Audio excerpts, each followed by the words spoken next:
It's a perfect, calm morning off Lahaina, Maui, as we set off with Tony and Peter Colombo, who are owners of Hawaii Ocean Rafting tours.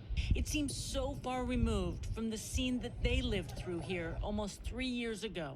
Some of our other friends that had been on the ocean, like helping people evacuate, called us and said, hey, just let you know, like, your house is gone, all your boats are gone, like, place of business, everything is gone. But they started over.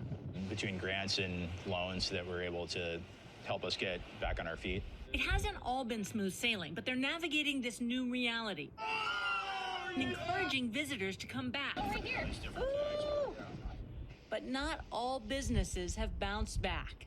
The iconic Front Street walkway just reconstructed and dedicated, but businesses here a long way from reopening.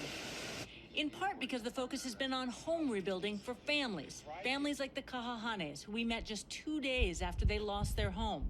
And I feel so misplaced being out here.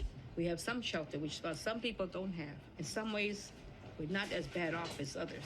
In the 3 years since the fires, their family of 5 have lived in a 700-square-foot rental. And without insurance, they didn't know how they would rebuild.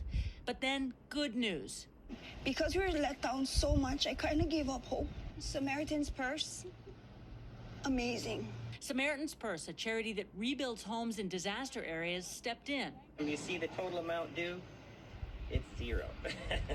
There's nothing due. So this house is paid for. We're there as the Kahahane family gets the keys to their new home. Let's come home. And walks through the door for the first time.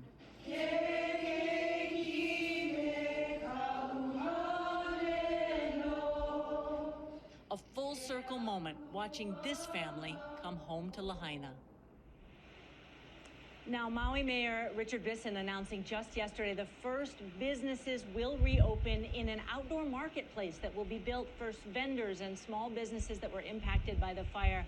There are also permits for businesses rebuilding, including Mick Fleetwood of Fleetwood Mac's iconic restaurant. But guys, it is so good to see progress here on Maui and seeing that family get the keys to their home. Just tears, as we say, chicken skin. It's such good news. Yeah, very, very good news. Thank you, Becky.